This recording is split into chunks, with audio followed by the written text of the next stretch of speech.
Hello, and welcome to today's edition of the Cheap Pop Podcast, brought to you by First GenXers Presents. My name is Dark Lord 100, aka Double KK Double, and I am your host here alongside the one and only Runescryer, otherwise known to us as Mr. Dave. What's up, sir?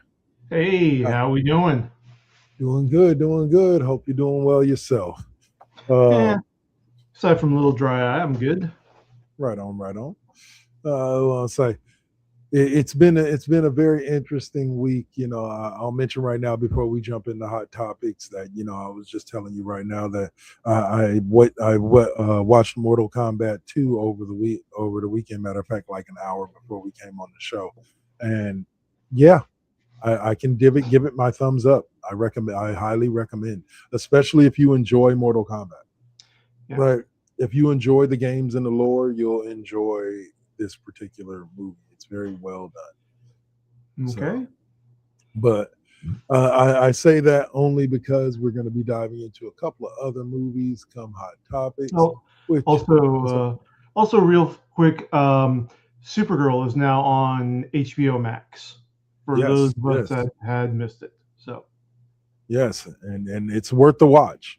Like I oh yeah, said, yeah, definitely 100% worth the watch. All right, so that takes us into our first segment.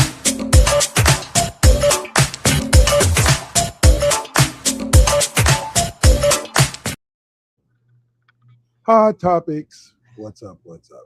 All right. So the first topic that we have up is straight out of Trailerville.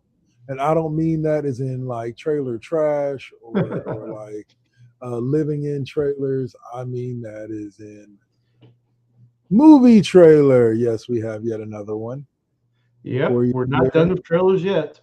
No, we are not. No, we are not. All right. It's for a movie that will be coming out soon. And as Dave affectionately referred to it as spiritual successor to To the the Sandlot. Sandlot. Yes, Those are all the same actors grown up. yes, 100%. We are And only missing the great James Earl Jones and the dog. Now, this yeah, is not a continuation of their story. right. This is These are these are not the different same characters, characters. same actors, different characters. Yep. And that to me is awesome because it's a way to do a sequel or do like you said a successor movie without it having to be a direct sequel and you having Right. to be bound by canon or a certain storyline, to have to stick Yeah, with things. exactly. So the one thing I love is I forget the actor's name, the one who played the short chubby kid with the curly hair in the original Yeah, I'm Sandlot, who I'm just played Big looking at right now. uh, but he's married to Topanga Anga, yes. in the movie, and I'm like, oh Lord, you're killing me here. Well, because he is the producer for it, and he yeah, wouldn't like his himself to name be is married to Patrick. both. Patrick Renna is the guy's name, and he went on to be part of Hollywood, but not still do acting. Mhm. So yeah, Well, and it was also mentioned by Daniel Fischel during one of their media stops or yeah, during one of their like the openings for the movie that every single one of the boys that was on that was in the Sandlot made an appearance on Boy Meets World really, that's as a cool. side character, as Yeah, one of the kids. You know what I'm saying? yeah, Like yeah. in the school. I was like, that's pretty interesting. I did not know that. So And so, yeah, so well, this is coming to YouTube, not yeah, to any streaming platform or yeah, theaters. It's just going to YouTube. right. So yeah, Hey, it's something to check out on it YouTube. is You something to know check what? out on YouTube. You know what else I found on YouTube? And this is going to be a random like sidebar here. It's a show called Yes Dear. They used to come on. I didn't see it when it made its original run on like CBS or NBC or whatever it was. I caught up to it when it was in syndication on TBS. Yeah, and he used to run in marathons every morning. And I can't find the show on any streaming service, like anywhere. And I can find it on YouTube. Yeah. So, What's really great for YouTube is seeing original anime that we grew up with, but in the original Japanese form. Like they've got the entire run of Science Ninja Team Gatchaman. Science Ninja Team, that's a hell of a name. Better known as Battle of the Planets. Yes. On YouTube. They have the Lost third Voltron series. Wow. Oh no! Lightspeed Electroid Albagus. All right, on YouTube. YouTube's a little sneaky home for stuff. Yeah, remember there was Matchbox went ahead and made the third Voltron before it came. Right, the one that has the three robots that combine into one. Yeah.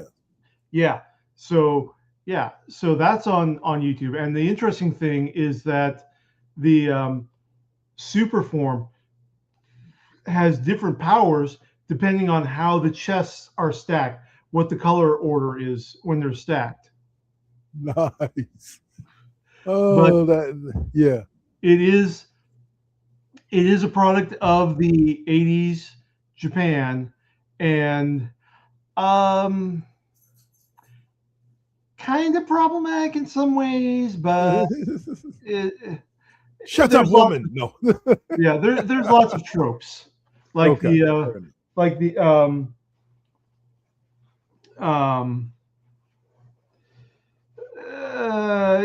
see what I mean. Okay. I have to go check it out. You know what I'm looking for? And actually I was looking on it on Amazon to buy when I get a little cash in my pocket is the 4-part, not the all-in-one, not the Robotech. Yeah. But the actual 4-part Macross Plus series. I used to own it on DVD. It's now gone with my storage, but I have it. Yeah. I want it. Yeah. Like that is definitely worth watching. All right. Yeah. I believe YouTube is a place where you can watch it. Like if you look, I believe you can find the 1980s Transformers movie on YouTube if you really looked hard enough. But or just wait another month until it comes back for the 40th anniversary in theaters, like we talked about last week. Good callback there, sir. Good callback. Thank you. All right. I do have my uses. Oh, well, so you get us through most of the video game talk. So I'd say you have more than one purpose. All right. Well, all right. But no, X-Men Season 2, X-Men 97 Season 2, Episode 7 was a great one. It kind of took us to a future. It's called Strange Land, Savage Heart. It's an exceptional character study that brilliantly balances high concept superhero action with deep philosophical debates. You start dealing with the X-Corp team, and you start seeing the pushback that Xavier is receiving from the government on what he's doing and his mutants not being controlled. It ends up going to a place called the Savage Land, and this place is run by Colossus, and it looked like Mr. Sinister, but I don't think it was him. Yeah. Oh, we get to see Rogue in her Savage Land costume? Yes. And Polaris too. Yeah. Well, Polaris and Bishop flirting with each other. Yeah, was another big thing in it. Yeah, that's popping up in certain circles. Yes. But it was, like I said, overall it was a good episode. I think that not every episode has to be epic. You know, they gave us through the first 5 episodes. They gave us the Apocalypse arc, and now they can just give us some stuff that fills in the gaps and still takes you on little adventures, but fills in the gaps. like we did a couple of weeks ago with the Wolverine episode, and now we have this episode. So I like where they're going with it. I genuinely do. It's a good show. Here's the thing about it. I didn't pick up on X-Men, the anime, the original one, until like season 3, season 4, when I finally started watching. Like that was my bad. I was doing other things on Saturday mornings. This show kind of gives me a chance to feel like I'm back in it from the beginning. You know what I'm saying? As opposed to jumping into something that's years and years already into it. And so it's one of the things that I enjoy about it is that if you're a new fan to the X-Men animated thing, this is a great entry point where you don't have to feel like you missed out on a lot, like I did when I first jumped in. Anyway, so how do you feel about that, Mr. Dave, about jumping into a series a year, 2 years? Yeah, I mean, I want to, but then my ADHD acts up, and it's like, no, we have to watch from the beginning, so we have the entire storyline in our minds, and then forget when we switch over to this series. And well, say it reminds me of the scene from The Big Bang Theory with Sheldon when Penny's supposed to be on that episode of NCIS. Yeah. And he leans over to Amy. He goes, I just feel so wrong. And she's like, why? He goes, this is episode like 258, and I haven't watched the other 257, so I have no idea where the story's going. I was just like, but I get it. Yeah. Only time I can jump into a series kind of mid-series and watch it like middle of season 3 or something like that is a series that I've watched 100 times over and over again. You know, then I'm fine with like How I Met Your Mother. I can jump in the middle of season 3. I'm good. Sometimes I just don't need to watch the first couple of seasons. I'm like, it's okay. But that's only with series that I've watched over and over and over again over the course of like a few years. But last thing we're going to talk about in Hot Topics comes from Paramount Plus, and let me say bravo to the guys who put together Avatar Aang. Like very much so. Like from beginning to end, that movie was worth the watch. I ended up realizing that I had access to it. I was like, Paramount Plus. My daughter really wanted to watch that and the new Avatar series. So I was like, how can I get a whole? And I figured out that through my Walmart Plus account or subscription, I have a free Paramount Plus. It had ads, but it's the one with ads, but it's a free Paramount Plus premium subscription. So I was able to sign up through that, and then we were able to watch Avatar Aang. And yeah, definitely a more mature version of the gang, including like Toph making sexual jokes about how attractive one of the other airbender that they find is. Definitely has a big plot twist in it. I'll let people watch. I'll do this spoiler free. And it was just nice seeing the gang back together again, seeing Sokka and Aang and Katara, now a master waterbender, and Aang's now mastered all of the elements. You know, he is the Avatar. You know, he can now flow fluidly in between the Avatar state and not, you know, at will. And it's just definitely like I hope they do another movie that kind of even more bridges the gap between, like, maybe give us a movie that fast forwards to when Aang finally, you know, when Aang passes away, what the events were that led up before Aang's death, and then that, and have the last quarter of that movie kind of take us into the Korra, you know, years of the thing. So but in general, again, 2 thumbs up. I will give it 2, but I'm holding the mic, so there you go. 2 thumbs up. Recommended watch for sure. Avatar Aang. If you're a fan of the Avatar: The Last Airbender,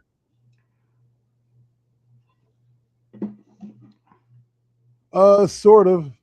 We do take comments from the comment section, but normally we move through the show, not necessarily open panel. At our own pace. Yeah, at our own pace. What's up, Barrett? Barrett Oise. But thanks for the question. But all right, so that was the last thing we were going to be talking about there in Pop Culture Corner. So we will go on ahead and no, that was the last thing for Hot Topic. Sorry, for Hot Topics. Now we go on to Pop Culture. Now Corner. we move on to.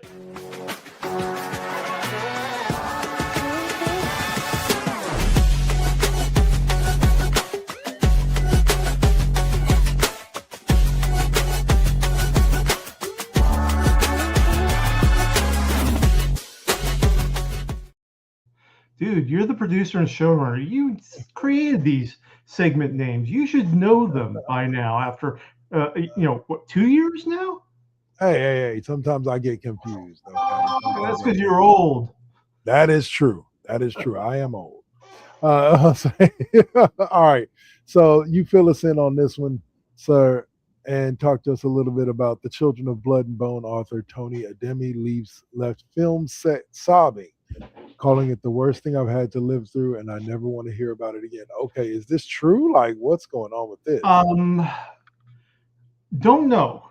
Okay, so a couple weeks ago, we talked about the tea that was brewing between author Tomi Adeyemi and the entire production of her breakout young adult series, starting with Children of Blood and Bone.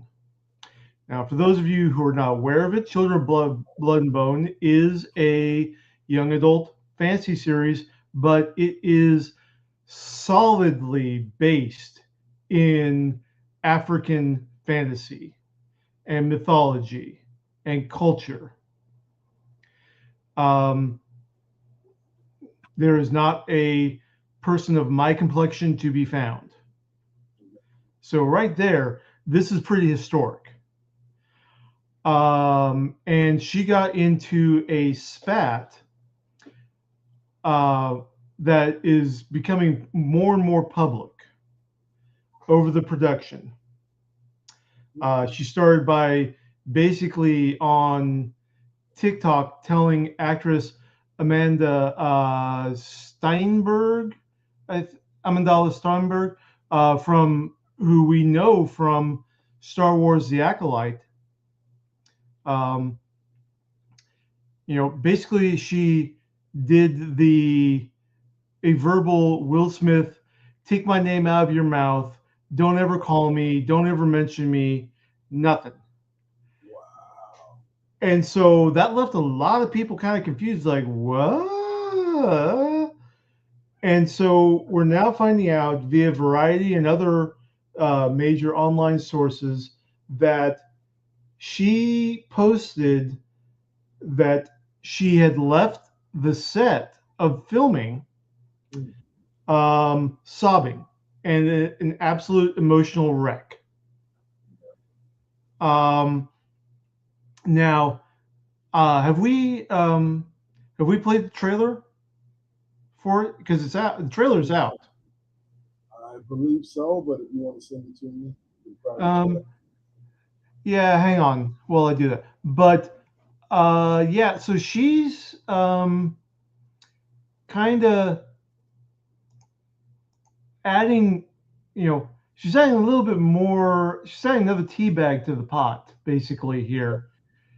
And this is basically a she said, they said situation in there. And unfortunately, the internet rumor mill is definitely hopping in on this, and they are starting to suspect that this is a low-key all publicity is good publicity. Oh, okay. There's nothing like having to draw attention to. Yeah, to draw attention to it, because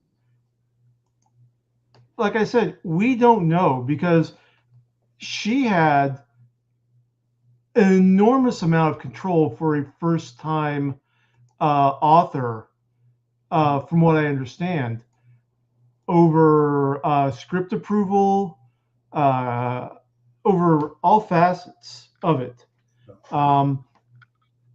And this is being produced by Paramount, who, if you have been following the news, you know kind of how problematic Paramount is becoming. By the way, the eternal merger of Paramount and Warner Brothers is back on hold as a bunch of state state attorney generals have blocked an injunction to prevent the merger. Okay. But yeah, but for Children of Blood and Bone, I mean, it looks good to me. But then again, it's yeah. Go ahead. I mean, it looks good to me. It looks as interesting to me as the first trailer for Black Panther looked to me. And I didn't even have I had more cultural knowledge going into Black Panther than I do have into this. So, we don't know what it is. If you're old enough to remember, back in the day, Anne Rice absolutely decried Tom Cruise as Lestat in original. He did a good job. Exactly. Only for about a month before the movie came out, she publicly recanted and said, I've seen it. He's great. He's perfect. And that. So, what is truth? Well, I'll say it like this: is that for all television show, entertainment, stuff like that, it's the person that's watching that determines the right. how good or bad or whatever it is. Right. But the problem with that is that human beings cannot agree on a lot of things all at the same time. Okay. So because of that, you're always going to have somebody. Yeah. Some folks are speculating that the core of her issue gets to what I call the little c, big C issue in Black representation, which dates back to a fantastic old series on CBS starring the great Tim Reed called Frank's Place. Black restaurateur opening up a Creole restaurant in his old neighborhood of New Orleans, and he gets invited to what's called the Creole Club. Only he discovers his skin's a little too light. It's little c, not major dark, which would be big C. So again, I don't know. I'm just outsider looking in, reporting on conversations that I see happening in spheres that I have access to. I have no strong feelings one way or the other about this. I got no special insight. Well, like I said, I don't know. I hate to say it like this because it sounds like I'm being held critical of her, but I'm not. Is that Mom said there's always three sides to every story: his, hers, and then the truth. Right. And the only people that know the truth are the people that are there, and if they ain't speaking, that were there, and if they ain't speaking, the truth may never be known. Right. Because he and her will always tell a story that favors he or her. And so or they or them. Like I said, who knows? the problem is that nobody is coming outright and saying what exactly the problem is. Right.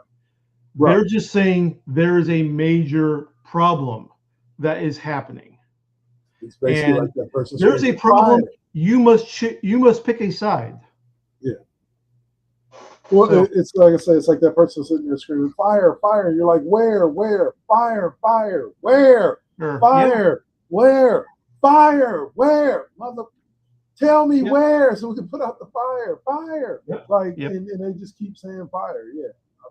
Yeah. So we'll see as the months progress. Children of Blood and Bone will be in theaters in January. All right. All right. So the next story is a couple of ones that they brought to us. One, starting with New Hope for D&D. Wizards reveals an official Star Wars crossover. Yes. Last week, it was all the news from San Diego Comic-Con. This week, it's all the major announcements from the other nerd prom, Gen Con.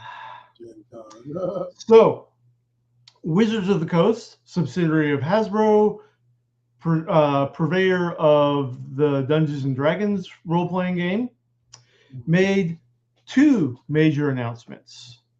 The first one being that they are creating a new sub-product line called Universes Beyond, where they will be taking properties that have absolutely nothing to do with Dungeons and Dragons and turning them into role-playing games using Dungeons and Dragons. Using that same model, huh? Yes. So we same may see system, a Powerpuff same Girls engine. Dungeons and Dragons. It would not surprise me. Now,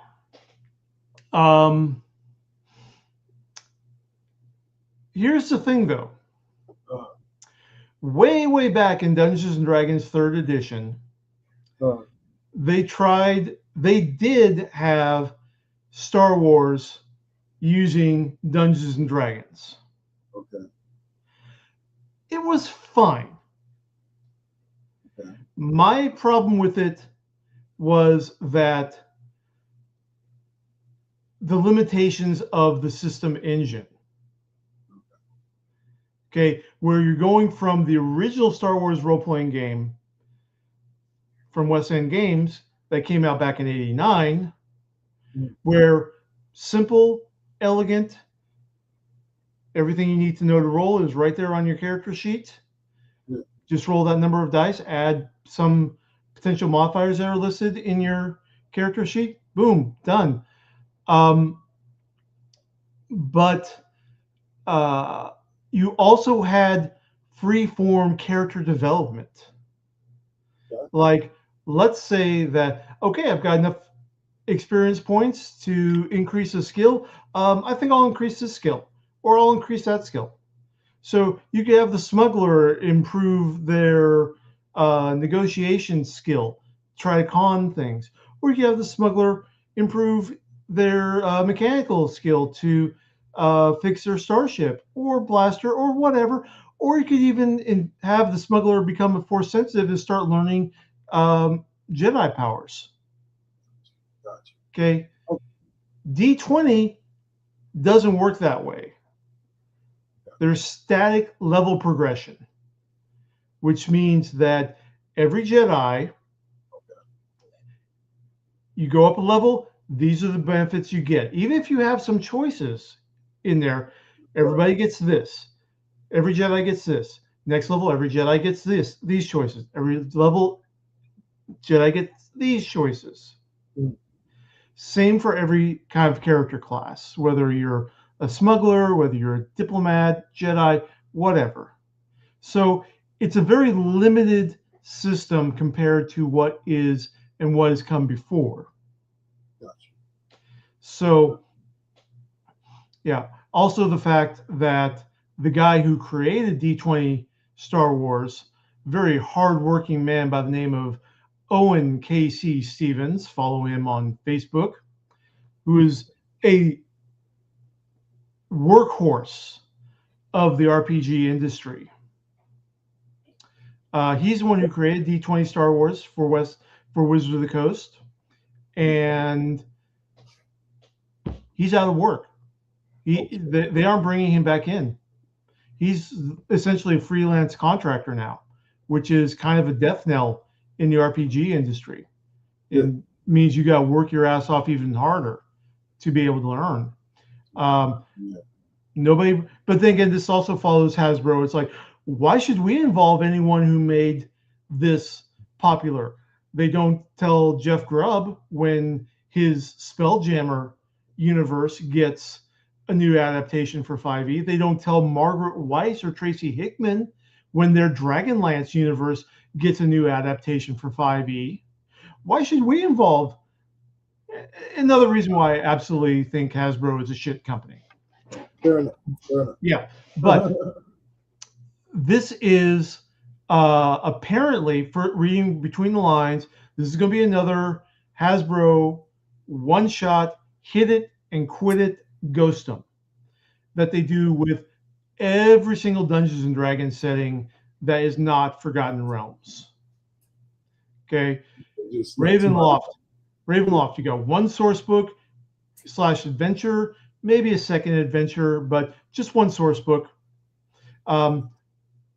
Eberron, the setting that kicked off 3rd edition Dungeons and Dragons. One conversion book. Spelljammer, one conversion book with adventures. Dragonlance, one conversion book with adventures. These are settings that have been around for decades, have dozens of books of lore and adventures to put in. Hasbro just can't be asked to actually put in effort. So, so this is looking like it's just going to be another one short. You want to do Star Wars and D&D? Here you go. Bye. There you go. Give us some money. Bye. Yeah. So, yeah. Now, the other big thing about coming out of Gen Con from Wizards of the Coast is that we're returning to Dark Sun. Yeah. Okay. They also announced that there's finally going to be a Greyhawk adaptation, Greyhawk being the extensive campaign world that Gary Gygax created. We haven't seen that since 3rd edition, when there was just like a little 40-page booklet detailing the entire lore and options for Greyhawk. But we are going back to Dark Sun, which was a campaign setting that first came out in the golden age of 1994, if I remember correctly. It was the 1990s. What? No, I just said, God, we're old. Yeah, I said, God, we're old. Like the ancient 1990s. Yeah. Now, when you think of Dungeons and Dragons, what are some things you personally, Dark Lord, think of when it comes to a Dungeons and Dragons setting? Dice, a big book. No. The world that you're playing in Dungeons and Dragons. Trees, dragons, orcs, things like that. Yep. What's up, Wood? Just shout out real quick. Dark Sun ain't got none of that. Dark Sun is a post-ecological collapsed world that had been drained of energy, of life force, by rampant abuse of magic. Okay. So it's basically a giant desert world. Okay. There ain't no orcs because the 13 super sorcerer kings that rule the world genocided pretty much all the non-human races in the distant past.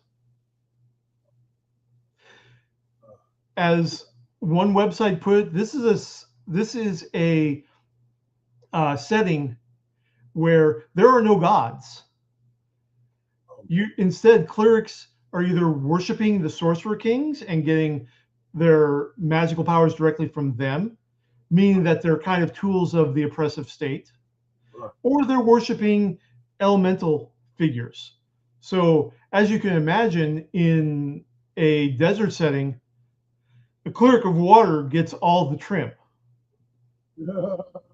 Okay, your best weapon is the jawbone of the animal that you just ate your best friend and party member.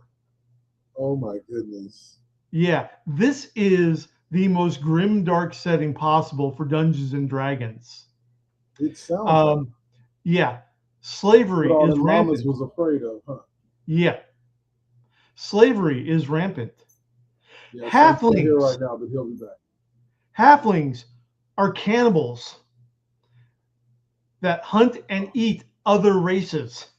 Yes. Yes.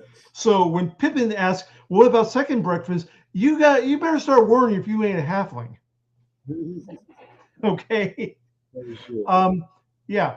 So if you're casting magic, you have to decide whether or not you're going the path of the Defiler, which is, oh, there's a little patch of shrubbery over there. I'm just going to yoink the life force out of it to power my spell and, turn that 10-foot circle into sterile ash to power my first level magic missile spell, or the path of the Preserver, which is you take a little bit from yourself, you take a little bit from the environment, everything in balance, and that preserves things.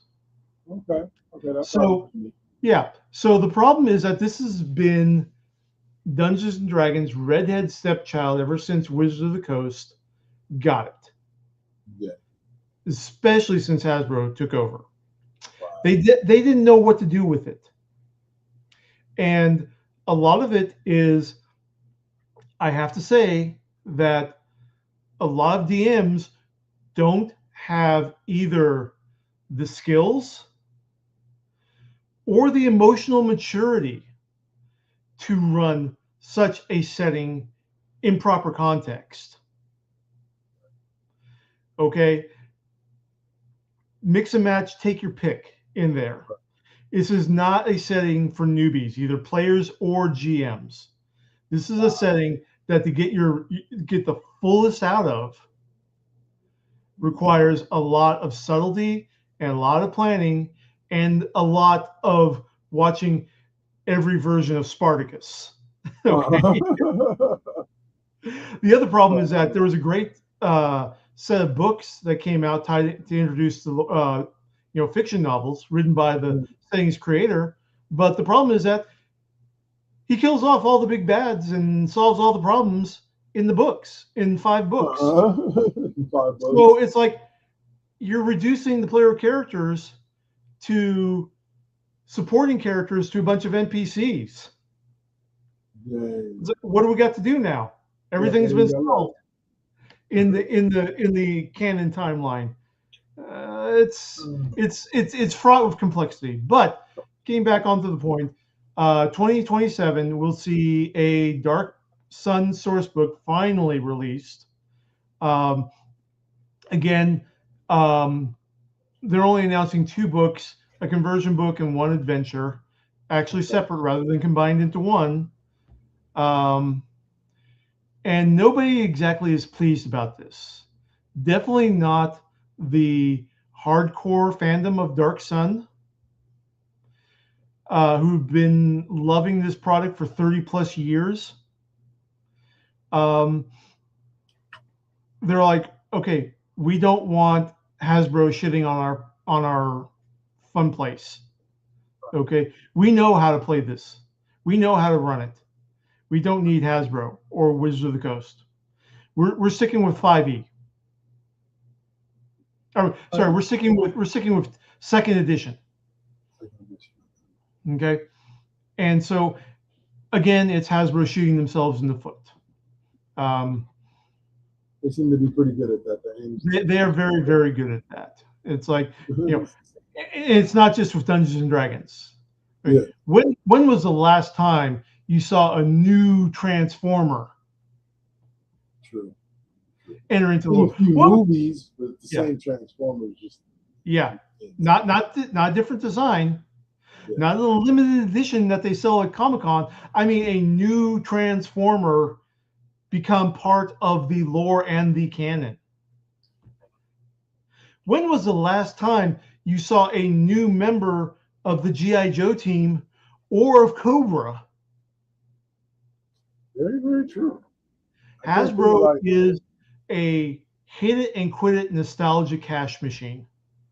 We're going to release, did you hear about this year's San Diego Comic-Con exclusive? We're releasing the Zartan Dreadnoks' Cold Slither, and you can combine it with the Misfits from Gem and the Holograms. Yeah, but continuing on, this is part of a broader initiative by Hasbro Wizards of the Coast called Universes Beyond, where basically every possible Hasbro IP and non-Hasbro IP that they can get licenses for is going to have a Dungeons and Dragons tie-in. Nice. Just the same as every single IP gets a Magic the Gathering release. They're currently on Marvel Superheroes. I mean, they did Transformers Magic the Gathering, for fuck's sake.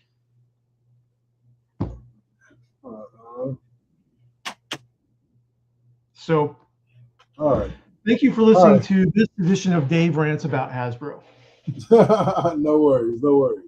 All right, we'll let that guide us into the final subject for Pop Culture Corner this week. And that is the Thomas Crown Affair. Oh, yeah.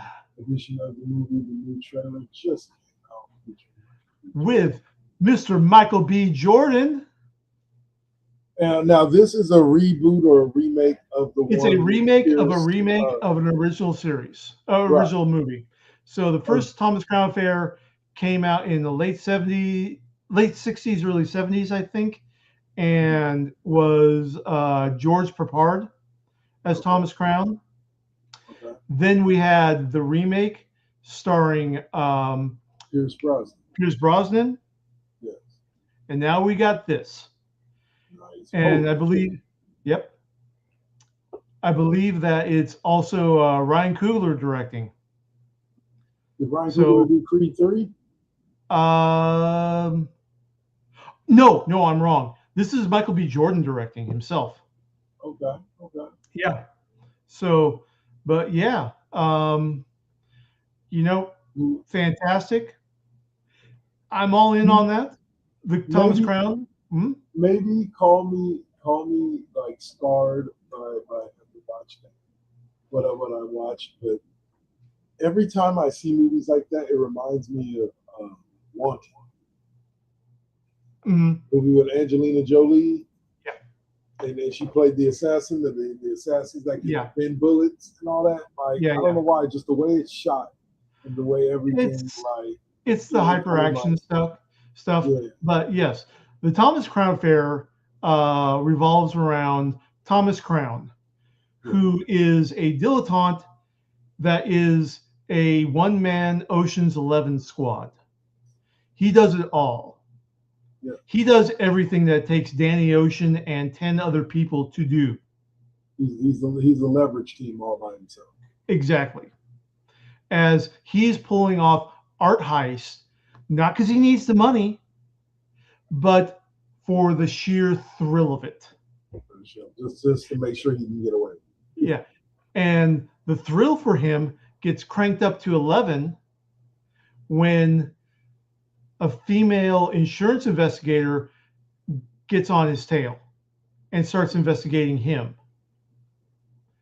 And that turns into a sexual relationship. And you don't know who's playing who. It's the Thomas Crown. Okay. Yes. Okay. So check that out. I'm down for that when it comes out. I love me Michael B. Jordan, fantastic actor. And no, folks, just so you know, we haven't forgotten about Spider-Man Brand New Day. We just haven't seen Spider-Man Brand New Day. Exactly. We're not talking about it if we haven't seen it. So That's why it's not. We'll get into it next week. But from what I understand, it is the second highest opening box office for an MCU film. It's been completely anticipated for almost 2 years now. Yep. All right, y'all. What we're going to do right now is we're going to. Come on.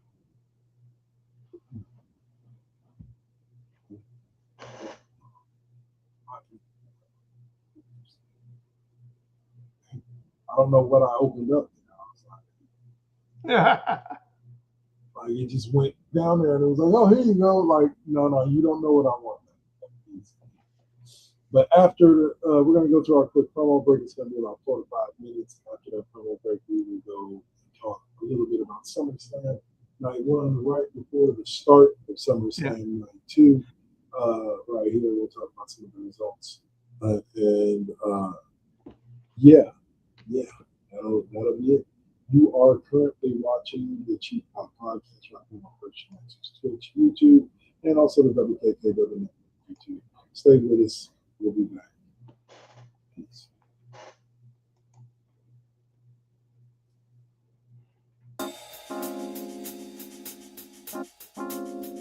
We back at it. Yep, we still doing it. Poetic beat. First GenXers. Gia. Let's get it, y'all. Come on. We back in the building. It's been a long time cooking in the soup kitchen. And I'm chilling with the same. Dropping these beats, won't stop, nope, I can't. Let me get up in the lab, turn it up. Game on with the first GenXers. What's up? Let's flip on the Switch or the Xbox and get up in my zone. I'm clowning. Let me clear my throat for a minute. Shout out to my folks while I'm in it. It ain't nothing but love, it's babe business. I really don't know what's so who ain't feeling this. And this is only the beginning. Now versus then, this is something for the chillin'. Poetic got the joints like McDonald's. I'm loving it.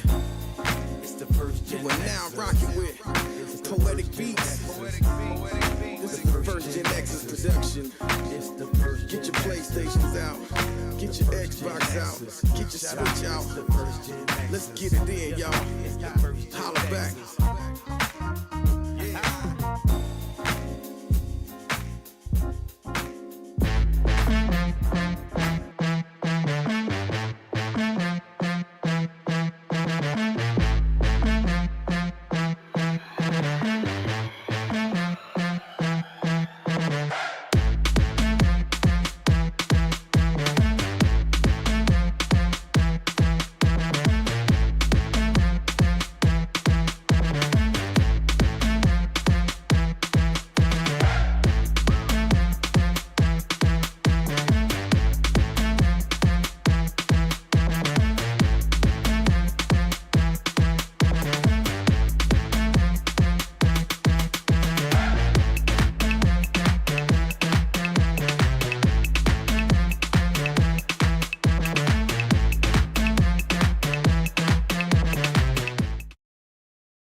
got to keep it. You got to keep it lovely. You got to keep it. You got to keep it lovely. Success comes right after the struggle. I ain't even giving up on whatever I wanted. The tragedies I've seen, I can't even stomach. Most of y'all weak as shit and would've started running. Every time I make it back to the crib, I'm thankful the Most High let me see all of it. Grateful I'm lovely, and I've been real with this. Please don't judge me. I'ma stay on my shit. I'ma keep a grind mode.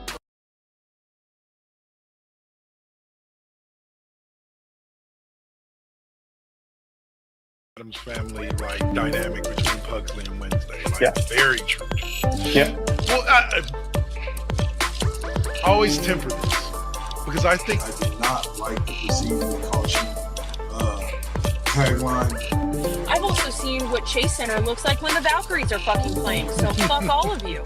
Because Chase Center is packed no matter what's going on.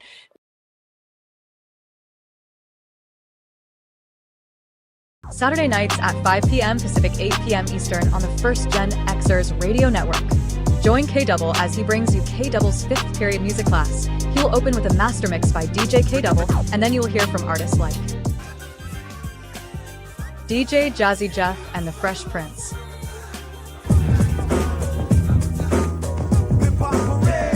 Naughty by Nature,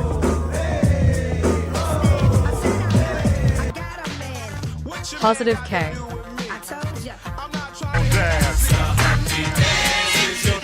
classic groups like Digital Underground, DeBrat and JD,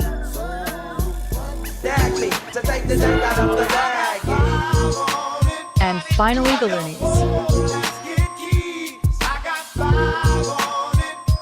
So join us on Saturday night at 5 p.m. Pacific, 8 p.m. Eastern on the Live 365 app or at live365.com. Just find the first Gen Xers radio network and hit play.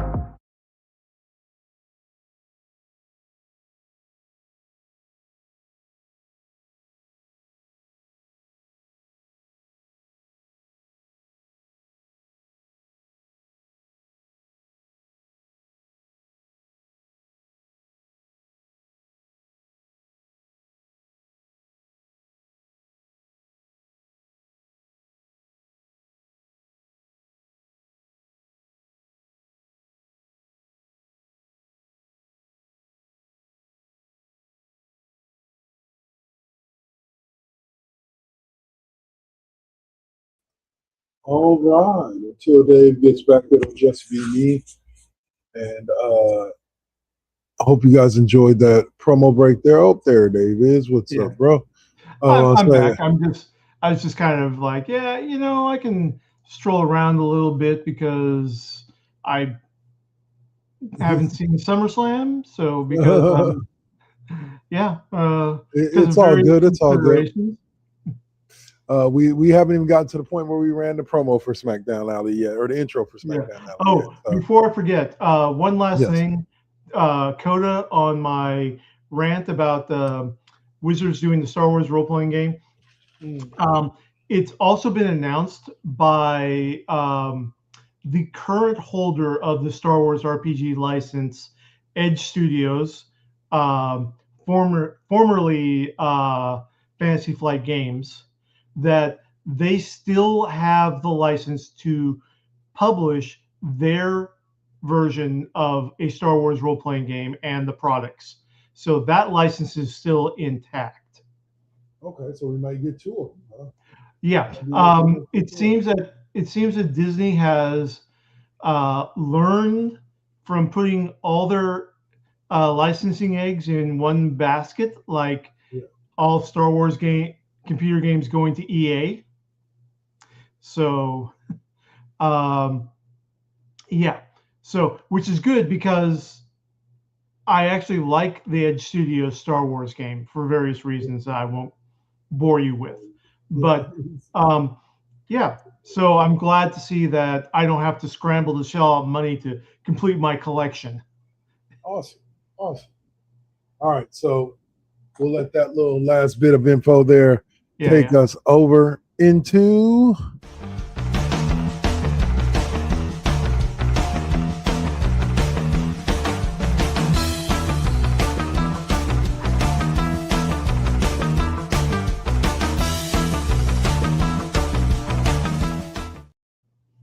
All right.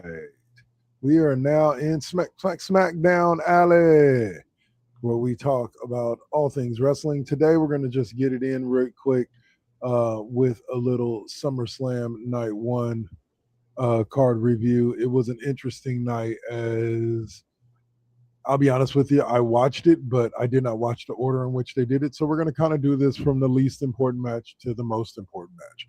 Least important match was Fatal Influence, did end up defeating Paige and the Bella Twins. It was funny when I saw the match get set up on Friday Night SmackDown. I looked at the screen and literally said to nobody, they're about to turn on Paige. Like just to nobody. I was like that's what's about to happen there. Well, after watching them lose to Fatal Influence, I watched exactly that. The Bellas turn heel, turn on Paige, beat the shit out of her, and leave her laying in the ring, walking out talking about they're the baddies. So, are you any more interested in the Bella Twins as heels than you were when the crowd liked them now, Mr. Dave? I actually like the Bella Twins as heels. So, because the crowd reaction, you can be over as a baby face, you can be over as a heel, you can be over as a tweener, and the Bella Twins, it's always fun. Plus, it's more chances for Michael Cole to shout out "Twin Magic."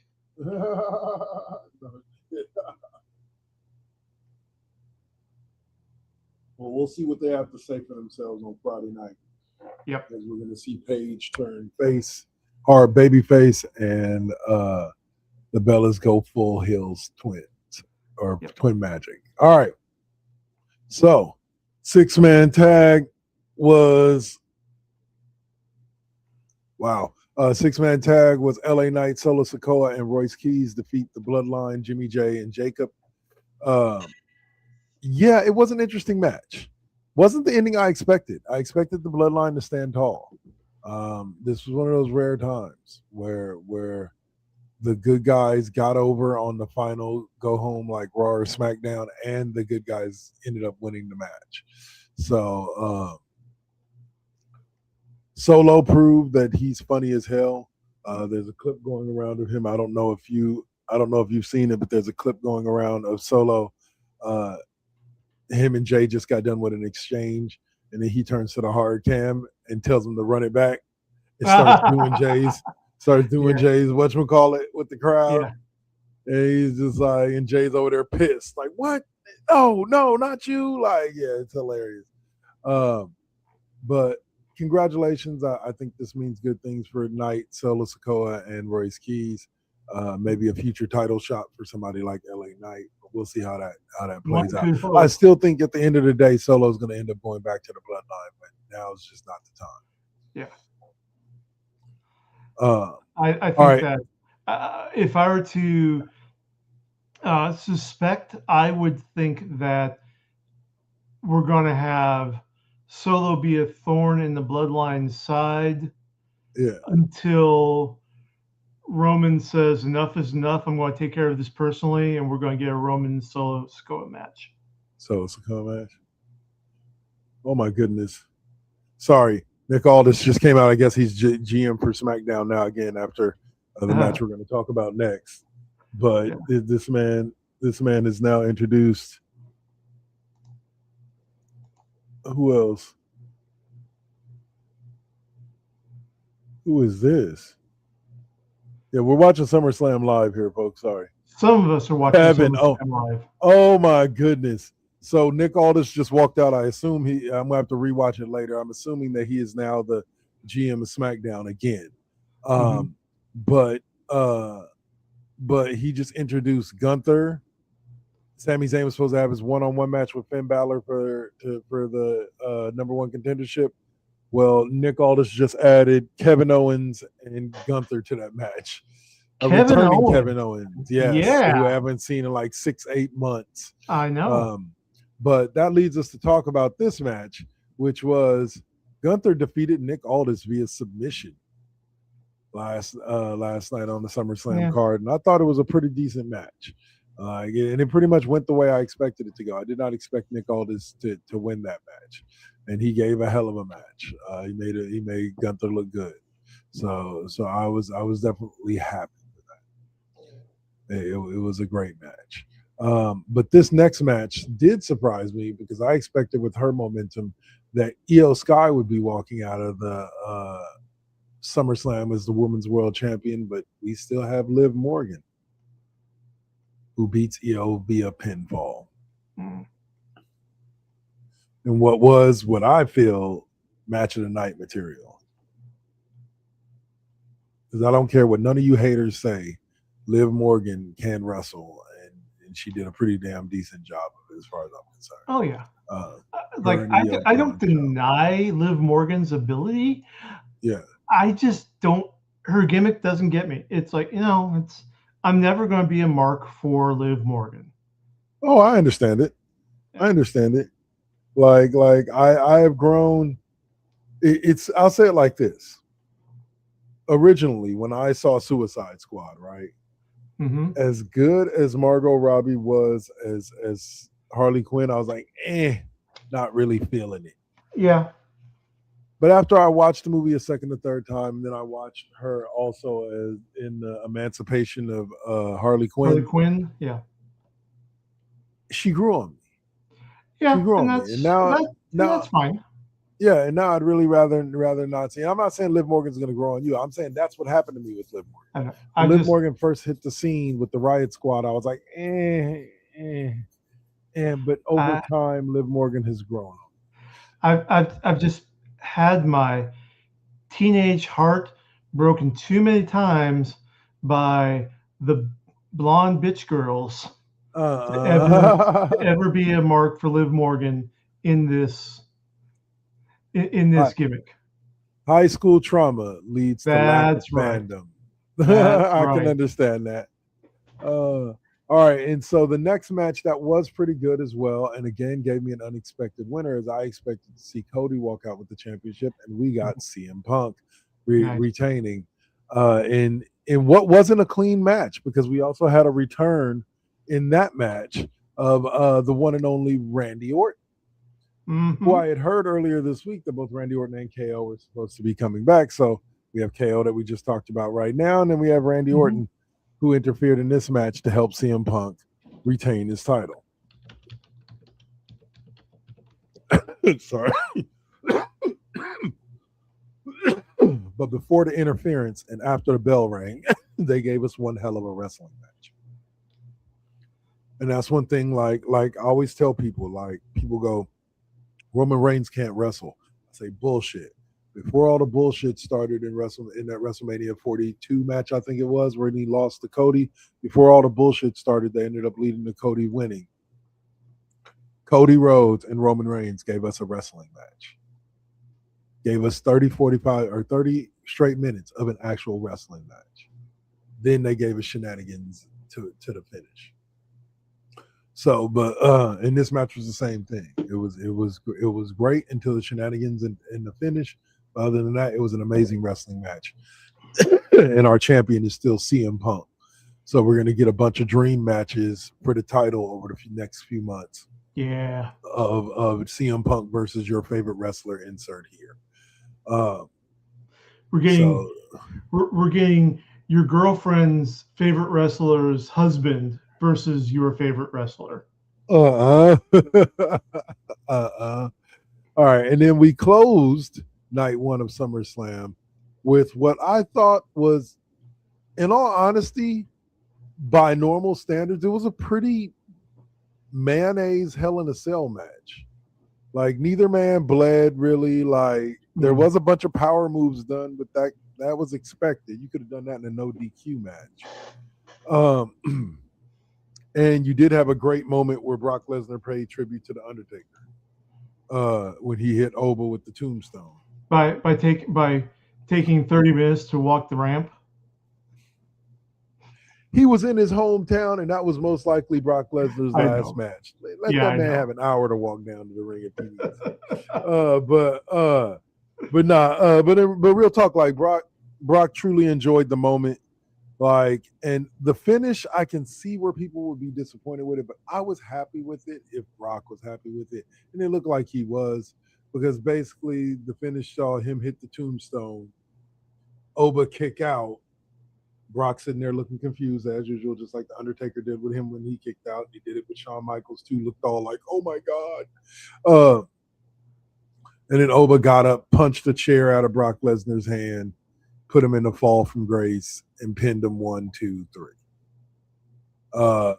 After the match, Brock goes out the ring, comes back in the ring. As Oba, Brock comes back in the ring. Oba looks like he's ready to fight again. And Brock walks up to him, goes to shake his hand. Oba's still like, nah, motherfucker, I ain't falling for that shit. he looks like he about to fight him. And then Brock gives Oba a hug. And like, and like says something in his ear and then lifts his hand up and then literally grabs a mic from outside and looks at the crowd and goes, I want all y'all to know this is the future of WWE. He's like Obafemi, he's basically crowning him the next big thing. Yep. And then literally at the end, Brock goes, I want y'all to see this. I'm saying this right now. I'm the past. That's the future. I'm the past. That's the future. And then he drops the mic and walks on out and lets Oba have the ring for the final couple of minutes that they're on air. But I think now Brock is done. I think if we see Brock again, it's going to be down the road and maybe in a one-off, you know. But Brock Lesnar coming back full time to compete for championships and shit like that, nah. Yeah. I don't think we're ever going to see that. So there was one fan-written whatchamacallit that I would have loved to see. I knew it was never going to happen.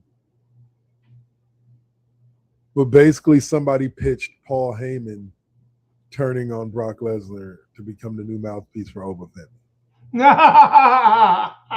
And I was like, look, I love the idea because I think somebody with Heyman's mouth, just like it's kind of like when you put, it's kind of like back in the day when they put somebody with Jimmy the Mouth, Mouth of the South. You know what I'm saying? You knew Jimmy was going to hype, it was going to put them through the roof. Yep. You know, as far as being their guy, being his guy. Paul Heyman's that same way. So I think if you gave Paul Heyman Obafemi, I think Paul Heyman could get him over the moon with very little effort. But I would say I don't think Oba needs Paul. Like it's just like Roman didn't need Paul, but having Paul elevated him that much more. Yeah. So anyway, go ahead, Dave. Sorry. I'm going to call Paul Heyman the hobo from now on, because he rides a train as far as it can go and then jumps onto the next train coming. Well, no, I don't see him jumping on the Oba train just because I think Oba cuts a good enough promo by himself. Right. But they won't feel the need. But like you said, Roman didn't need Paul Heyman, but the addition pushed Roman beyond what Roman could have done by himself. Now let me tweak what I'm saying. I'm not saying don't ever put Oba with Paul Heyman. I'm saying at this point in his career right now, fair. I don't think it would be a good time. But somewhere down the road where Oba has, like maybe after Oba wins his first world championship, then all of a sudden the next night we see him commiserating with Paul Heyman. Right. You know, and then have him go from there. But I just don't think right now. But somewhere down the line, who knows? Who knows? All right.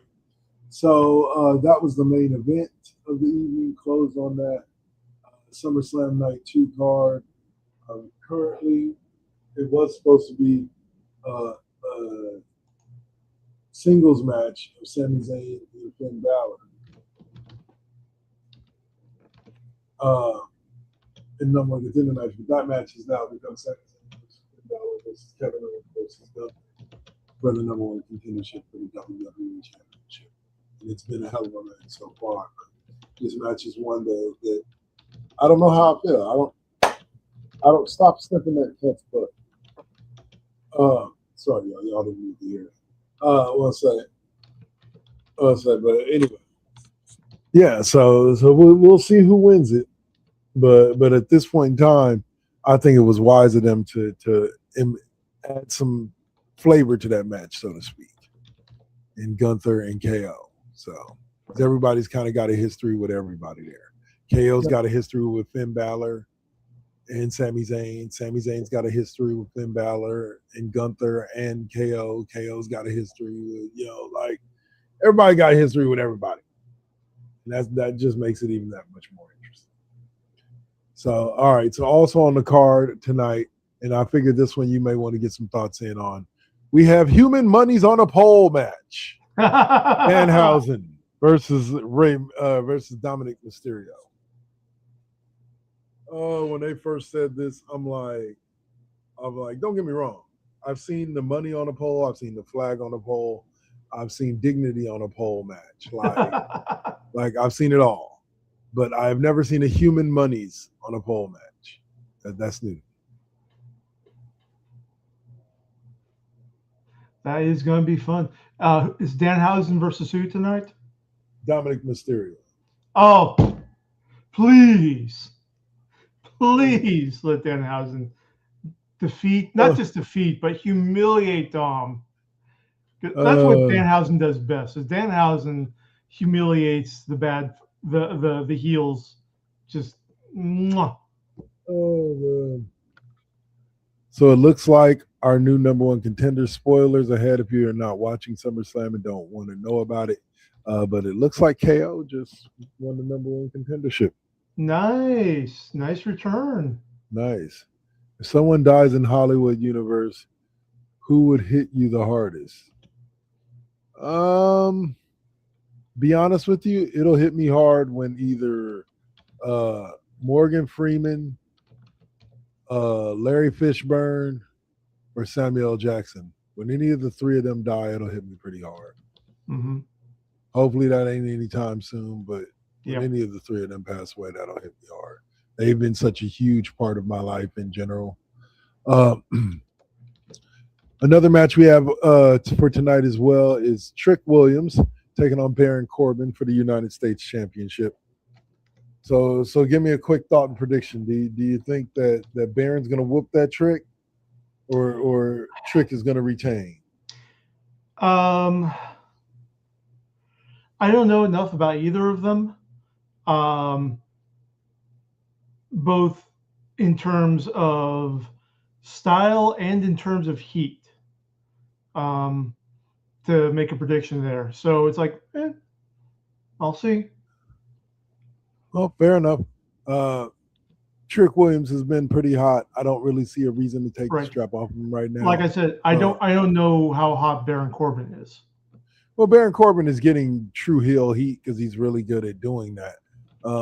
I hate to say it, like he seems like what's funny about Baron Corbin is, I'll say this, he seems like a really nice guy in probably in real life, but he also looks like a guy that you could easily hate in real life, like very easily, like just, ooh, I knew it. Yeah, Michael Jackson, I'll say this, Michael Jackson was a complicated man. Well, no, Michael Jackson didn't really shake me. Right.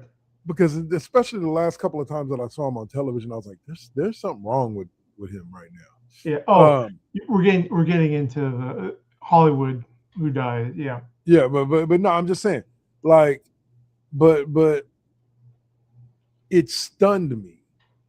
Yeah. It left me like shook, not necessarily because he had passed away, but because I understood that was the end of the line when it came to his music. I always looked forward to seeing what him, or even with Prince, what they were going to do next. When they both passed away, it meant that was an end to their music. We weren't going to hear anything new from them. That's what stunned me more than their death themselves. Yeah. But anyway, you also got Penta and Chad Gable. I know you, sir, you're hoping that Chad comes home with the Intercontinental Championship. No, I'd be fine with either one winning. I have no clear dog in this match for my preferences. Go ahead. I would like to see Penta retain because he's Penta. I would like to see Chad Gable win because it's great for the Apology Tour storyline. Well, here's the thing about it. I've grown to like Chad Gable, and it's not that I dislike Penta. You know, I still like Penta, but he's had his run with it, and he's had some great defenses. Some great matches and defenses. And so I would just prefer and love to see Chad Gable walk out of SummerSlam in his hometown. You know what I'm saying? Like at a big event like this with the buildup that he's had, I would love to see him go home with it. And that's probably why he's going to win. But you hit the nail right on the head. Chad Gable is a perfect example of a heel that I just couldn't stand. Again, high school trauma, bullied by jocks. Okay. but I couldn't stand Chad Gable. And now with the new direction, with the face turn, and with that He's becoming a more storyline, likable character. I absolutely love him. I think he's fantastic. Hasn't changed his style, hasn't changed his moves at all. I just like the character better. There you go. If Go ahead. if Liv Morgan were to pull the same type of heel to face switch, I'd like her probably. Fair enough. Well, I'll say it reminds me of the movie Benchwarmers, when the guy goes to talk to the kid that he bullied the most to try to apologize to him, and the dude's like, no, stay back. Yeah. Oh, all right. As to the Hollywood death that's going to shake me the most, Peter Cullen. Really? Why is that? The voice of Optimus Prime. True.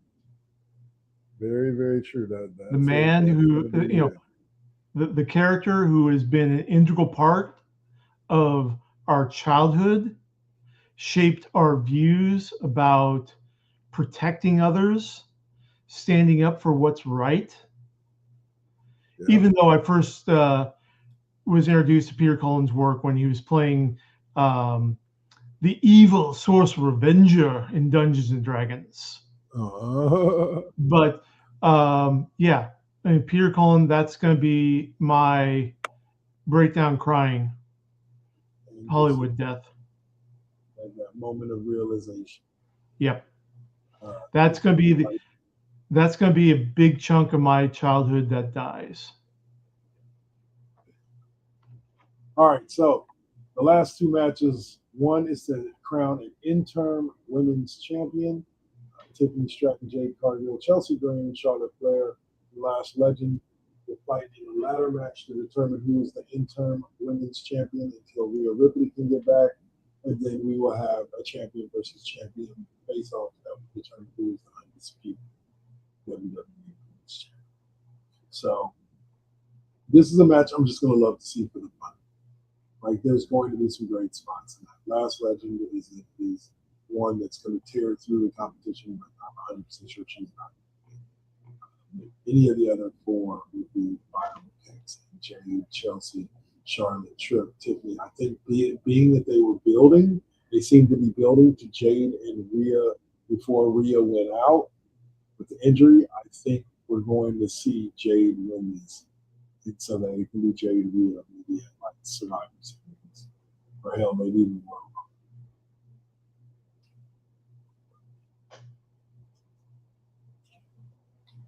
Who would you like to see? Out of those choices, I'm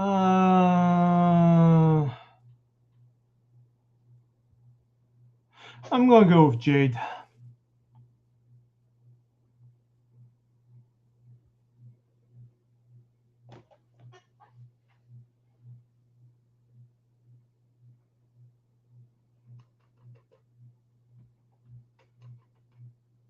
You're muted.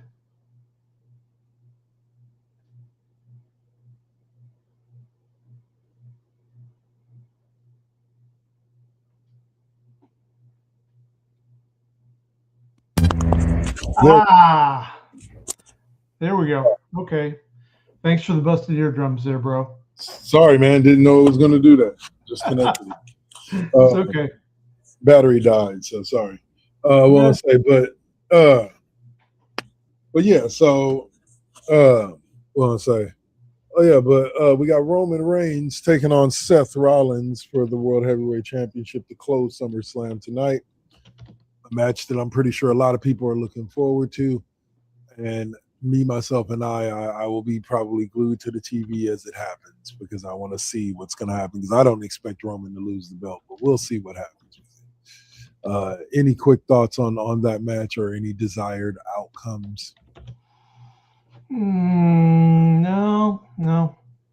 Well, there you go. All right, so we will let that slide us out of this.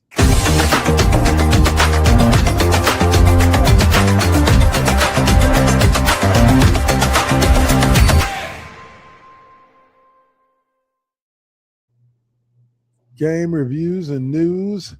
Welcome to the cheap pop version of that. Dave, why don't you kick us off with a little solo talk real quick about the EA story? Okay. Top of the board, and I'll be right back. Got to use the restroom. You betcha. So, Electronic Arts has announced that they are going private this coming week. They're going to close their $55 billion deal to go private by August 4th, which is Tuesday. So this has been,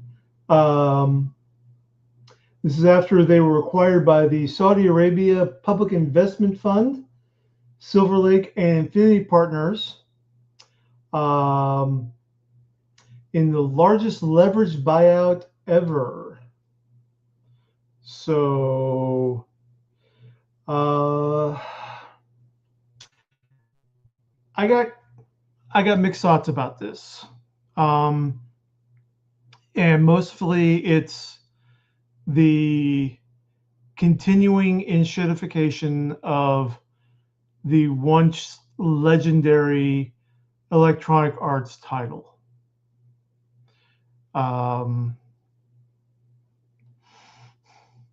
You know, I'm not a fan of them being acquired by the Saudi Investment Fund. Excuse me, along with a couple of cooperating partners.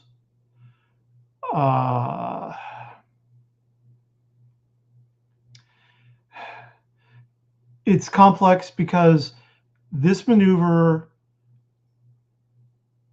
isolates them even further from accountability to the general public for putting out good games.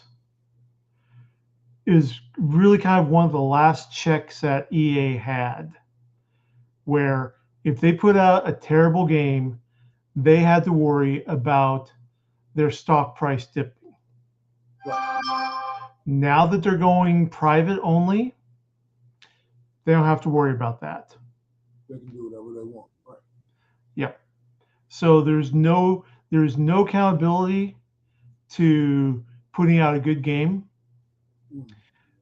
There's no accountability to representation in games. There's no accountability for content of the games. It can all be dictated now by these limited owners. And well, let me ask you this. Yeah. Is there no checks and balances, or is there a giant check and balance? If you're referring to the idea of sales, yes. Let's look at it this way. The comics market. Okay. There are certain things that are going to sell regardless of quality. Even in Hollywood, there are certain things that are guaranteed, or virtually guaranteed to sell regardless of the level of quality or content or any factor in there.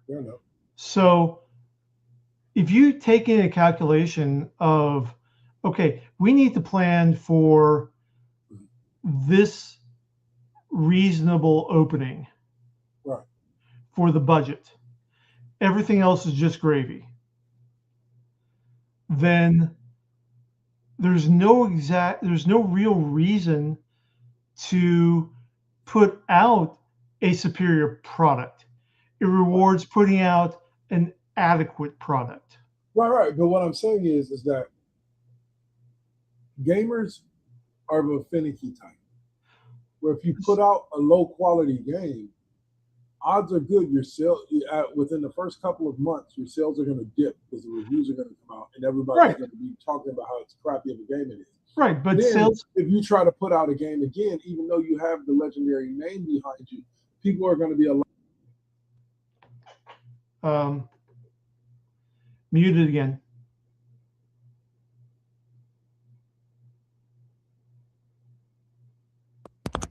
Sorry, I don't know what happened there. This one shouldn't be Okay. dead. Yeah. It should be able to be on that. Anyway, Yeah. but Yeah, I but see. yeah, no. I know. I realize what you're saying, but even the EA Sports, even if you take a break, you're going to come back to it and see, well, maybe they've improved. And there's always going to be that name recognition that will lead people back to see if they've improved, if they've changed. But, okay, and also so much review bombing is misinformation, outrage from specific corners.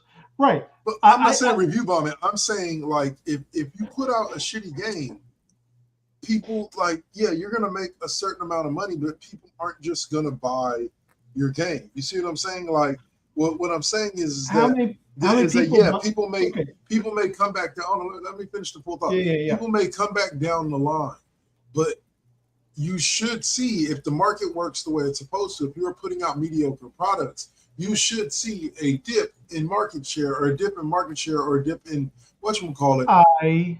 And the only way you should be able to see that rise again should be if you're putting out a better quality product. And as much as there are major flaws in that and how it works in the capitalistic society, for the most part, that's how it trends, is that what normally ends up causing a product to change or change for the better is a lack of sales once the product is the mediocre product has been the product for long enough. Right. Like I get what you're saying, that yes, there's no oversight or incentive, right, but I also see that that's something that the market can correct within itself, even though I agree that there should be the oversight within the thing, making sure that they're putting out the best game possible. Right. But how many, you pretty much buy a version of, NFL, MLB, NBA, WWE every single year. Mm-hmm. Not because the mechanics have changed or there's anything new or innovative. You're just getting them for the new rosters. Right. Oh yeah, I've had that discussion before. Yes, we right. Don't need, and when it comes to sports games, we don't need a new game every season. You should just be able to. Well, I would say once every 5 years. Me and Swap came to the conclusion that it was once every 5 years is when they should spit out a game, and in between years you just have a roster update that you can download for like 5-6 months. And it doesn't exactly impact the sales. Well, because they're technically, here's the thing about it. It's right, and it's not the perfect analogy. But because I was gonna say, like, here's the thing with sports games, that the gripe with a lot of sports games is that people want something new or something spectacular every year. It's like, it's not gonna happen every year. Either you buy it every year because you want to play the game every year because you want the updated rosters, or like the jump that, like, I'll use college football for the prime example. The base game that they put out in 2025, I was like, I was happy to play it. It felt like the old game, but it was missing a lot of the features. The next year in 26, we bought it because they added a couple more features. In 27, we bought it because they finally brought back the head coaching feature that we've been wanting since 26. Okay. Or 25. So I have a better analogy. What's that? Mass Effect. Look at the changes between Mass Effect 1 and Mass Effect 2 in gameplay. And then this change with Mass Effect 3 in gameplay. And the end story in Mass Effect 3. It was fine. It was adequate. Yeah. But the customer base didn't like it and were very vocal about it. Yeah. Okay. EA already had their money. Well, yeah, But of course. they went back and did a new ending. That cost them a huge amount of money to do that, to program that in. But they did it because they wanted their customers to be satisfied, and they wanted to push for the next installment, whatever that was going to be. Right. They were public then. Now that they're private owners can just say, nope, we got the money. They'll buy it. They'll buy the next game no matter what. So, but here's the thing about it. I get the maybe of it, but the true bottom line is we don't know that they're not going to continue on. We don't know. Yeah, of saying that we want to do what's best because in a perfect society, and we know like I like to quote that old Walgreens commercial from hella years back. We don't live anywhere near perfect, but in a perfect world, that company, whether public or private, whether having an IPO or not, would still want to do that to satisfy their fan base. You see what I'm saying? To satisfy. I understand your sense. But I do get what you're saying. That yes, they very well could. And here's the thing about it. I think if the fans were being completely unreasonable, they were like, "Oh, we want a brand new Mass Effect game because you guys jacked up this engine." They might look at the fans like, "Eh, we already got your money, F you." Yeah. But since all the fans were really asking for was a new ending, and most of the game was already there, they just wanted a different ending. Then I'm pretty sure it cost them a lot less money to create that new ending and redistribute as DLC or however they ended up distributing it. Then it would have cost them to basically say F you. And that's why I say this applies whether they have an IPO or they're publicly traded or not. Is that at the end of the day, you have to weigh the weight of saying F you, we've already got your money, to okay, is this a small tweak that we can do for them that won't cost us that'll cost us a little bit right now, but on the back end when we release the next game, we'll have the goodwill to be able to sell twice as many copies. We can make that money back there. I think the difference is that you're an optimist about the free market system.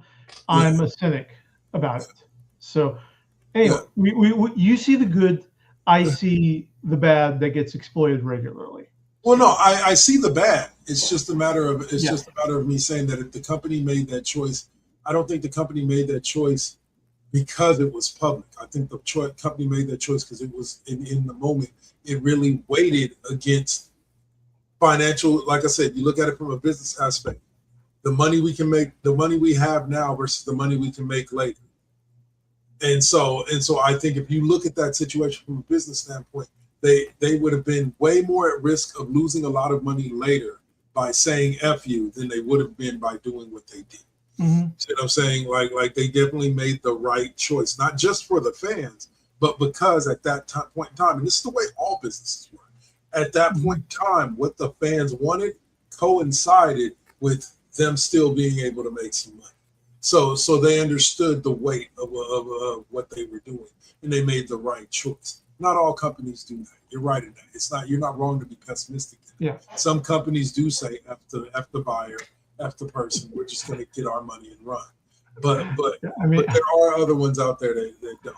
I mean, I grew up with my grandfather being the vice president in charge of accounting for Chevron, and I got the inside dope why the Richmond refinery explodes like clockwork every 10 years. See, like I said, corporate business ain't no good. Yeah. I want to say. All right, so the next story up is that the PS6 is dead in the water. Gamers react to PlayStation doubling down on disc-free future. What is this about? Well, PlayStation they're waffling more than a Waffle House Yeah. on whether or not they're going to go disc free with the PS6. We reported last week that the CEO of Sony was so concerned he sold off a chunk of his Sony stock because he thinks when the PS6, the Fallout's just going to crater the stock value. Yeah. Yeah. So Sony hasn't reconsidered. PlayStation still plans to go fully digital for new games in the coming years. Like, here's the thing about it. If your fan base is already like, yo, no, we don't want that. Why would you still follow through with it? Like, that's the part that just don't make no sense to me. Like, if my entire fan base was already from day one just like, no. Yeah.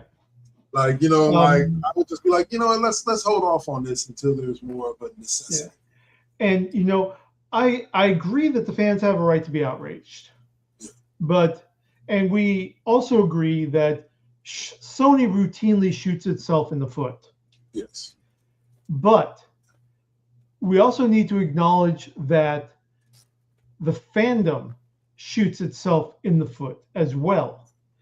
True. How many times have we heard, I'm never going to see another Marvel movie, or I'm never going to see another Star Wars movie, or I'm never going to buy from this company ever again? Yeah. And the company just shrugs, moves on, and the outrage dissipates, and the person who said it, they're in line opening day to see it, because it's meaningless threats. Right. It's threats that have absolutely no meaning in terms of backing or consequences for the companies involved. No, 100%. And yes and no, there's not. It's okay. There's a term that has to be understood here as we're discussing this. That goes around in business circles a lot. If you've ever studied anything in business, whether it be in high school, college, or whatever, you'll notice. Because it's also used in the military. So if you've ever been in the military, it's acceptable losses. Right. For some companies, it's not necessarily that they don't lose anything because people continue to buy their product. It's that their profit margin stays high enough despite the lost revenue that they're like, okay, that is an acceptable. And yes, and they have factored in acceptable losses into their business plan for every project that they fund.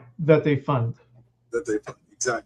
Yeah. And so because of that, that's what puts the consumer at a disadvantage, but not 100% completely. Because yes, and here's what I will always say is the battle that humanity or your human beings, especially in this country, will always have fighting back against the capitalist infrastructure.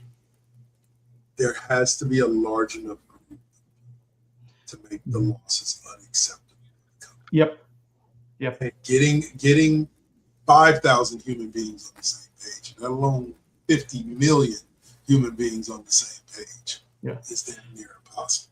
And I'm not saying don't try. Right. I'm actually going to talk to you after the podcast of what happened and why what happened up here in Salem this week and why it was good, but then no consequences. But needless to say, all right. So we'll move on now to some good news about if you like pop punk video games, a pop punk action RPG, Stupid Never Dies. It's an October launch date. Mm-hmm. So just a little story I thought I'd throw out there, just a little something fun. This game looks pretty dope. Let's see, it will be released. It's at the Game Awards. October 21st is when it will get its release. Yep. So single player third person action game starring Davey, an extremely weak and timid zombie on the bottom rung of the monster hierarchy. There you Falling go. in love with a human college girl named Julia, who was frozen to death during a war, he embarks on a quest to revive her by defeating Calm, the king of monsters, and gaining his power. There you go. Well, see, giving us a nice little holiday story around Halloween. Yep. That's a trend that's in a lot of gaming recently. One of the things that the tabletop industry has been booming in is what's called the cozy market. Okay, what's that? Which is, instead of the high stakes quest through the dungeon to defeat the Lich King or whatever and save the kingdom, no, you're just playing a halfling who's going out into the woods to gather ingredients to make a pie for tea.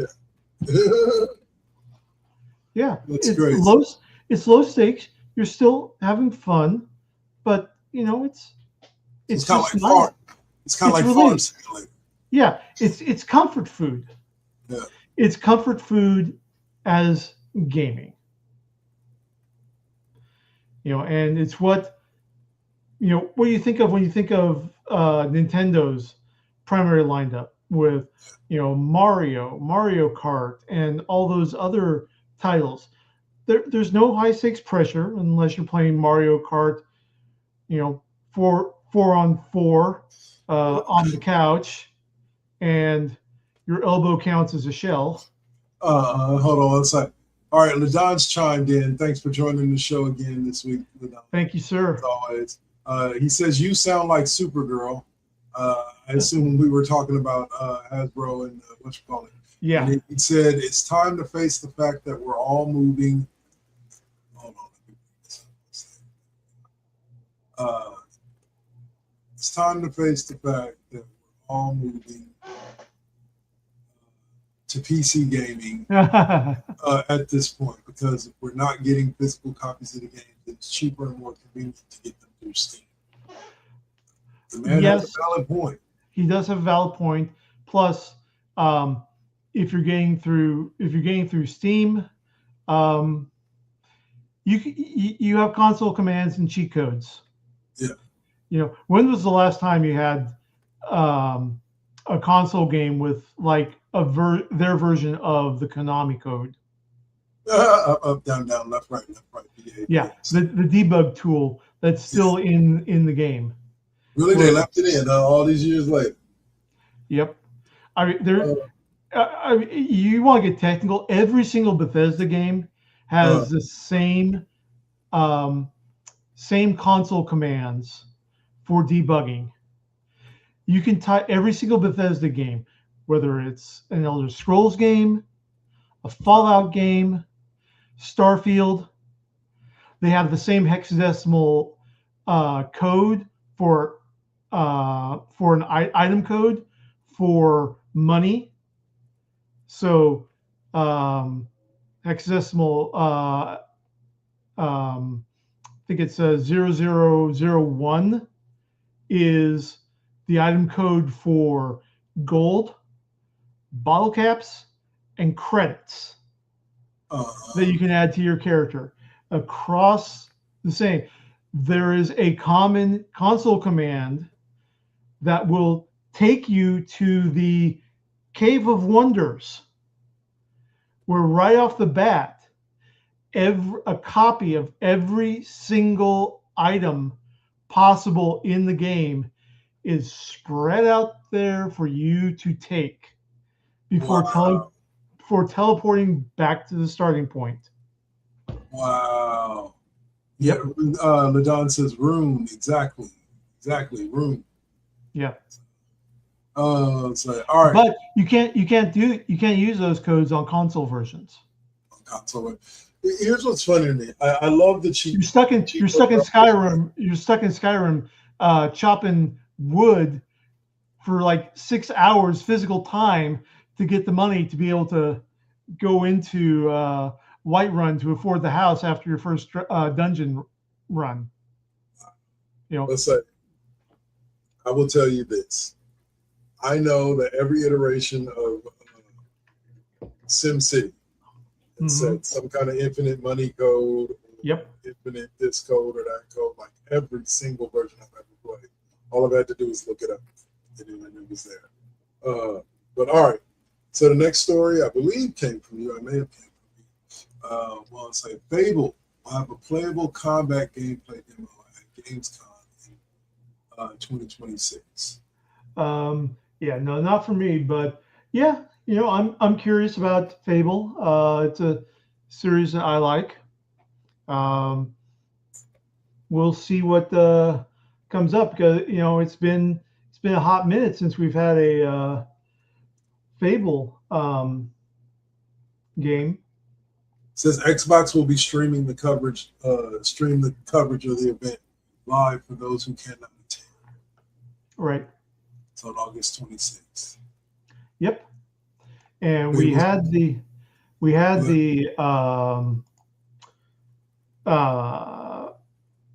announcement, announcement trailer at State of Play for Xbox and PlayStation. Really? Isn't Fable an Xbox game? It used to be, but we're. I guess it's not going to be. It's not going to be console exclusive anymore. Gotcha. Well, I guess that's kind of smart for the people that made it. Yeah. All right. So the last story we have for video game reviews is Lucasfilm and Asper have reportedly cut ties after Aspire. Have reportedly cut ties after Battlefront Collection and Knights of the Old Republic remake failures. Yeah. So what is this? I'm not so Aspire had the license to do remakes of Star Wars Battlefront and Knights of the Old Republic. Aspire released the remastered Knights of the Old Republic that you can find, that you're able to get on Switch. But the full remake, top to bottom remake of Knights of the Old Republic has been in developmental hell for years. So do what you will with that. Yeah, it looks like Lucasfilm is finally said enough's enough, and we're gonna go in another direction. Which, okay, fine. I think it's also part of the reason why Lucasfilm has, why they're allowing there to be two different versions of the Star Wars role-playing game, like we talked about earlier. Yeah. In that, they're not putting all their money on Edge Studios version. They're not putting all their money on the upcoming Wizards of the Coast version. They're basically padding their bets because both game systems are different enough and appeal to different style players that the ones who play Edge Studios aren't going to want to buy into Wizards of the Coast, and the Wizards of the Coast 5e players don't really want to buy into the Fantasy Flight Edge system. So, what I would love to see out of Lucasfilm is, just there's a huge back catalog that old game nerds like us would love to see updated for modern consoles and for PC. I mean, Curse of Monkey Island, Maniac Mansion, Gladius. Love to see all of those. Yep. So there's a chance here for Lucasfilm to diversify, fully utilize their IP more and diversify and get more stuff out on the market to make more money. Yep. We'll see if they're good businessmen.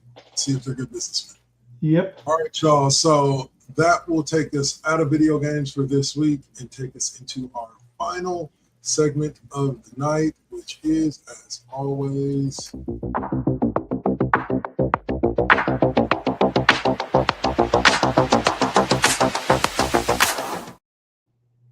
where can we find you next? Sir, if you wish to kick us off and let us know what's going on over there on the late evening tonight shift. The sundown shift. There you go. That's not because I'm getting old, damn it. All right. So part of the night shift is I'm going to be back on Star Wars: The Old Republic with my Jedi Knight, going through that. That's definitely planned. My other plans depend on the gentleman to my left, what his schedule is when he gets off.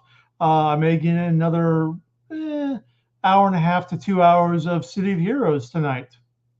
All right, that sounds awesome. All right, for me, you're going to catch me on a special makeup screen. Well, actually, next you're going to catch me on the Classroom, which will start at 6 with me and O'Malley. We're going to be talking about a clip of ours from last week that went viral. I mean, really viral. So Nice. be sure to tune in because we're going to be reading through some of the comments. Some of these vile motherfuckers on the internet. Anyway, but that'll be tonight at 6 p.m. Pacific, 9 Eastern, right here, WKKW Network, YouTube, Version X YouTube, and Twitch. And as far as the video game goes, we'll be doing a makeup MLB The Show 25 stream tonight. An MLB Thursdays makeup stream after the Classroom, probably 8 to 9:30 or so. And yeah, we're gonna have some fun with that. And then I'll be back on Tuesday with Football Tuesdays again. Tuesday will be my last nighttime stream because I'll be going back to working nights. So starting on Wednesday, I'll be going on in the mornings. All right, y'all. So that's it for me. What's up? Oh, Ladon said you can find him in the club. Just so everybody knows. Ladon says you can find him in the club. Bottle full of bub. There you go. But that's going to do it for us, y'all. So thank you for joining us on this week's edition of the Cheap Pop Podcast. Like I said, I'll be back in a little over 2 hours with O'Malley in the Classroom. Good, y'all. Peace.